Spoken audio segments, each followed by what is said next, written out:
Саламатсыздарбы, менин сүйүктүү окуучуларым жана китеп сүйүүчүлөр. Мен Кыдыкова Кенже Эсенбаевна, номер 11 гимназия мектебинин 3Б классынын мугалими болуп эмгектенем.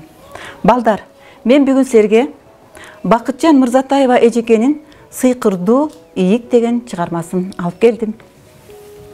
Анда келгиле, чыгармага көңүл буруп, кунт коюп угабыз. Сыйкырдуу ийик. Чоң эне ар дайым супада отуруп ийиги кирет. Ал бүгүн да булуттай аппак жүндөн жибирип отурду. Небереси Жамал жанынан чыкпайт. Ийиктин чимирилгенине таң калат. Кээде куюндай уюлгуган ийикке колун тийгизип көргүсү да келет. Ийиктин ташына, сабына суктанат. Жамал эле эмес, мышыгы да кызыгып, ийик менен ойногусу келет. Чоң эне бүгүн да адаттагыдай жибирип отурду. Бир кезде уйкусу келди окшойт. Жанындагы жаздыкка башын коюп уктап кетти. А мышык болсо үлгүрөп жаткан. Жамал акырын ийикти колуна алды. Чоң энесин туурап, жиптин учун кармады. Ийиктин сабын санына басып, айлантып ийди. Чыйратылган жиптер жанып, түйдүктөн ажырап кетти. Жамал коркуп кетип, таштай качты. Жамал эми супа жака барбай койду. Бир маалда чоң эне ойгонду. Ийигин колуна алды да айланасын карады. Бирөөнү издегендей болду. Жамал ошол маалда жашынып турду. Ал чоң энесинен кечирим сурайын деп ойлоду. Бирок жанына баргандан тартынды. Ошол учурда чоң энеси «Жамал, кел бери!»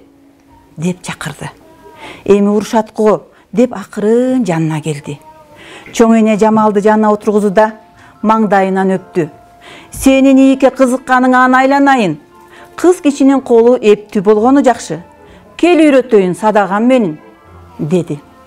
Жамал жандана түштү. «Чоң эне, ийикти кайдан алдыңыз?» деп сурады. «О, бул менден дагы улуу ийик. Апамдын мага берген баалуу табериги. Жөнөкөй болгону менен мага абдан кымбат буюм балам. А жиптерди эмне кыласыз? Мына, көрдүңбү? Биз отурган шырдакты шырыганга керек. Жерге салган тарды да жасайбыз. Жоолук, байпак, жулук кийимдер да ушул жиптен түйүлөт. Колго жасалган буюмдар баалуу болот». Чоң эне кызынын саамайынан жыттап, ийик тууралуу апасынан уккан жомогун баштады. Кана балдар, азыр жомокко тынч угалы. Чоң эненин жомогу кандай экен?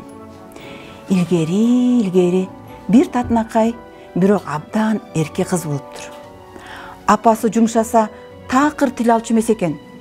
Апасы бардык ишти өзү жасачу экен. Бир күнү чарчап апасы «Кызым, чаңкадым, чакадагы суудан сузуп берип койчу» деп суранса, кызы оюнга алаксып, моюн толгойт.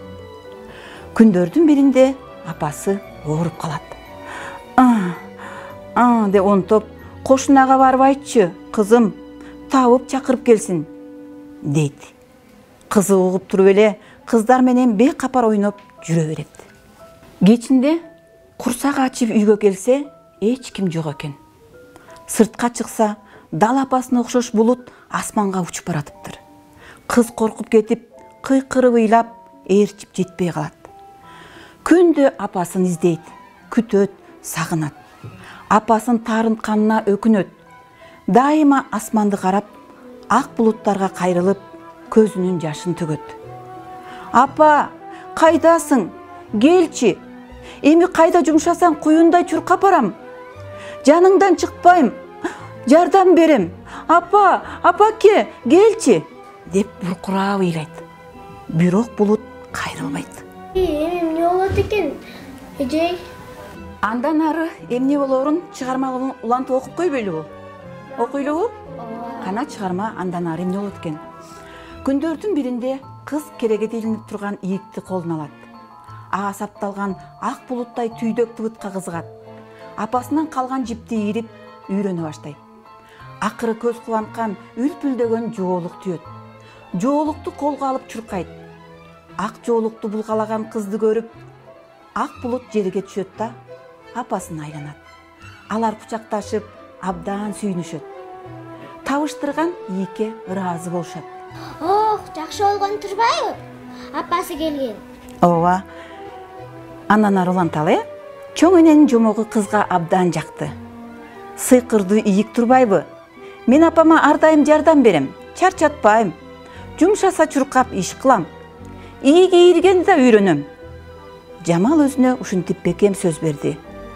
А чоң эне болсо ийигин колуна алды. Небересине жылмая карап үйрөтө баштады. Көрсө, жүндү эки колдоп созуп туруп, сол кол менен кармап, оң кол менен санга жанса, ийик чимирилип, жип ийрилет тура. Оң ийрилген эки түйдөктүн жибин каттап туруп, солго ийирсе, чийир алат экен. Тез эле үйрөнүп алды. Жамал чоң энесин бекем кучактады. Сүйүнгөндөн өпкүлөп да жиберди. Мурдага ийик сыйкырдуу туюлчу. Көрсө, сырдуу дагы, сыйкырдуу да турбайбы? Азыр өзү кызыккан ийигин кармай алат. Чоң энеси чарчаганда ага жардам берет. Балдар, силерге чыгарма жактыбы? Абдан жакшы. Анда бүгүнкү бизге конокко келген чоң апага сөз берип койсок. Бул ийик менен жүн ийирип, жоолук, байпак токулуп берип турган апаларыбыз. Бул ийик менин апамдан эстелик калган, билек калган. Бул ийикти көргөн сайын мен апамды дайыма эскерип турам. Балдар, силер дайыма энеңерди, апаңарды эстеп, жардам иштесе жардамдашып, сыйлап, урматтап, адеттүү балдарды болуп өскүлө. Ушундай балдар болобузбу? Ооба. Демек балдар, мына ийикме ийик, мына бул биздин апаларыбыздан калган эстелик экен. Муну менен апаларыбыз менен ийиктин байланышы бар бекен? Бар экен. Демек баарыбыз тең апаларыбызды сыйлап, тилин угуп, алар жумшаса тил алып, урматтап, сыйлуу, тартиптүү, адептүү балдардан болосуңар, Ооба. Дагы жомок жактыбы силерге? Ой дейм, мага аябай жакты. Мен үйгө барып, ата-энеме, бөбөктөрүмө айтып бербесемби? Азаматсың. Балдар, эгерде жомок жаккан болсо, мен дагы силерге абдан кубанычтамын. Кана балдар, эмки жолугушканга чейин сак саламатта тургула. Саламатта